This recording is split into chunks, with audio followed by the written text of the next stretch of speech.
Halo teman-teman, berjumpa lagi dengan Mas Prong di Prongos Channel.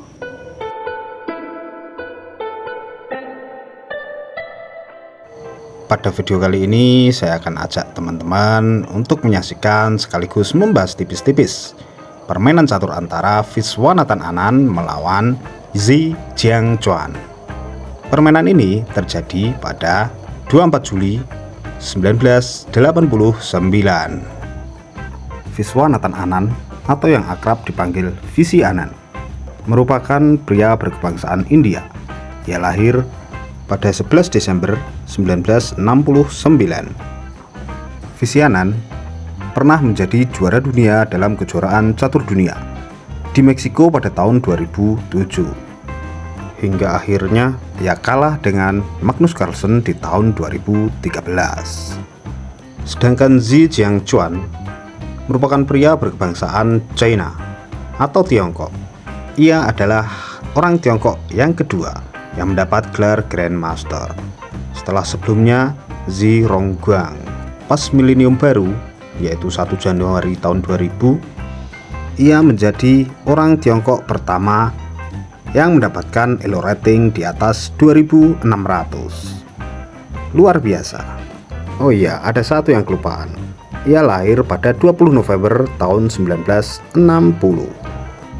Oke, langsung saja teman-teman. Inilah partai catur yang di dalamnya terdapat langkah-langkah fresh dan ide-ide brilian dari kedua pemain. Viswanathan Anand putih, Zi Jiangchuan hitam. Visi Anand pion E4, dibelah Chuan pion C5. Pembukaan Sisilia. Dilanjutkan putih kuda F3 dan pion hitam D6.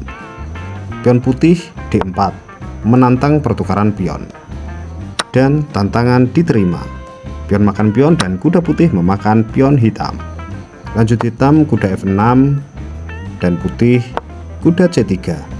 Di posisi ini tak jarang pemain hitam melangkahkan pion A ke A6.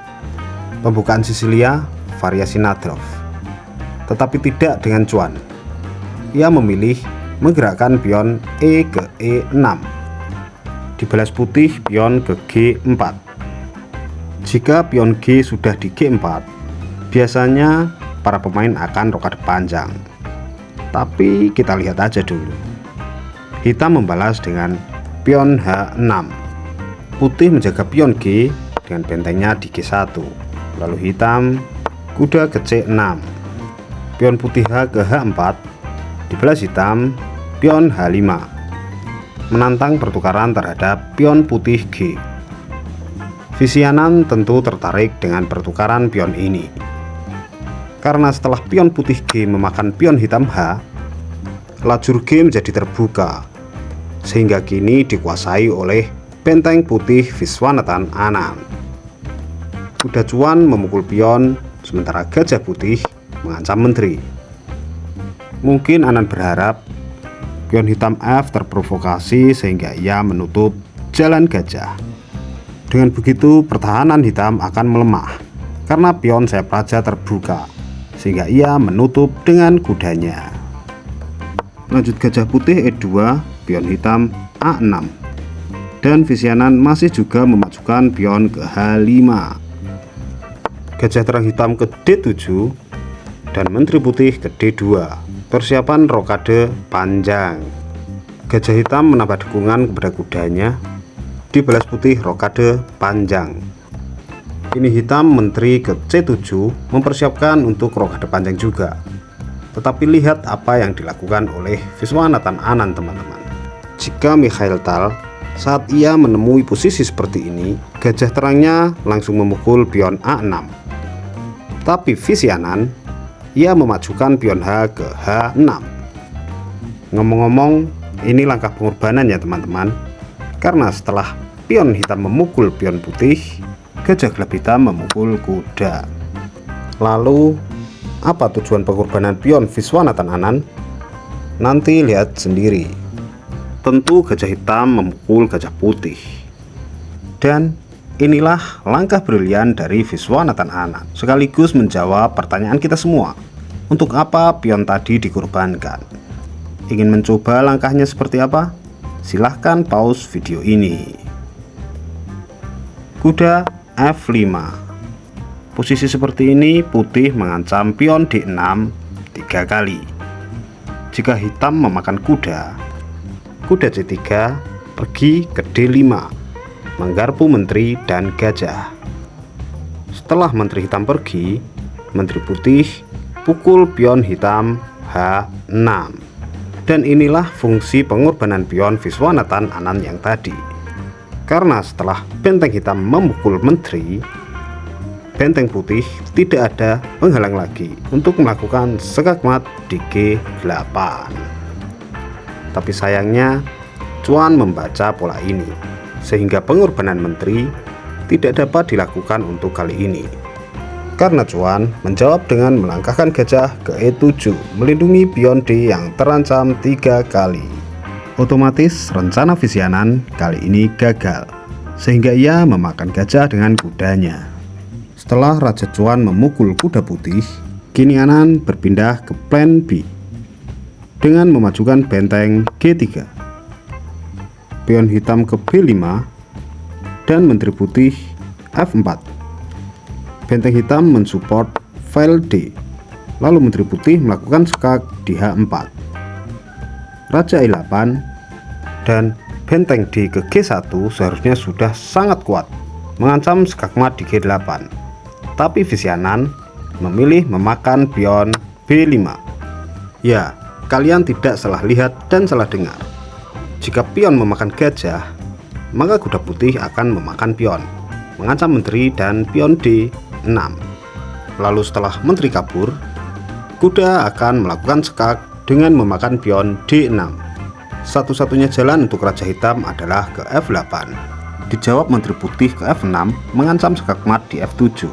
Tapi benteng bisa melindungi ke H7, sehingga benteng putih D ke G1, ancaman skakmat di G8. Kuda hitam bisa melindungi petak G8 dengan pergi ke E7. Simpel saja benteng putih ke G7. Satu-satunya langkah aman adalah gajah terang hitam pergi ke E8, melindungi kotak F7, sehingga benteng putih memakan benteng hitam. Kuda hitam mengancam menteri ke G8, lalu menteri memakan pion F7 skak. Gajah memakan menteri, dan benteng pukul gajah adalah skakmat. Kalkulasi panjang yang sangat rumit. Saya mendapatkan pola ini dari beberapa pembahasan yang telah dilakukan, tentunya oleh seorang pakar ya teman-teman. Tetapi lagi-lagi Cuan melihat pola serumit itu. Ia tidak memakan gajahnya. Ia melangkahkan kuda ke E5, gajah kembali ke E2, lalu menteri hitam ke C5. Dua rencana pola skakmat gagal. Kini ke rencana yang ketiga. Gajah terang pergi ke H5, menekan pion F, sehingga benteng hitam melindungi. Dijawab putih mengusir kuda yang juga melindungi pion F. Setelah kuda hitam pergi, pion putih ke E5. Sebenarnya ini bukanlah rencana pertukaran. Viswanathan Anand hanya ingin menggerakkan kuda ke E4, mengancam menteri. Dan setelah menteri pergi, ia pergi ke D6, skakmat. Tetapi lagi dan lagi Cuan membaca pola ini, sehingga ia memajukan pion ke D5. Dan inilah rencana Anand yang keempat, mengorbankan gajahnya. Tentu benteng hitam memakan dan skak oleh benteng putih di G8. Jika benteng menutup, akan terjadi skakmat dalam 3 langkah, dengan diawali menteri ke H5 skak, Raja E7, benteng G ke G7 skak, benteng menutup, dan skakmat di F7 oleh menteri. Dan Cuan pun mengerti akan pola itu, sehingga ia menutup dengan menteri, dan simpel saja, menteri dipukul benteng, lalu benteng hitam memukul benteng putih, lalu skak oleh menteri di H5, raja pindah, dan menteri memukul spion. Mungkin karena sudah terlalu pusing menahan gempuran dari Viswanathan Anand, sehingga Zi Jiangzuan menyerah, mengaku kalah. Padahal jika kita cermati, permainan ini seharusnya masih berjalan cukup lama. Satu menteri, satu benteng, satu kuda melawan dua benteng, satu kuda, satu gajah. Secara perhitungan teori, hitam hanya kalah 1 poin saja. Tetapi di sini memang hitam sudah tidak bisa berbuat apa-apa. Posisinya sangat tidak mendukung. Mungkin itu alasan terkuat dari Zi Jiangzuan menyerah. Oke, selamat untuk Viswanathan Anand.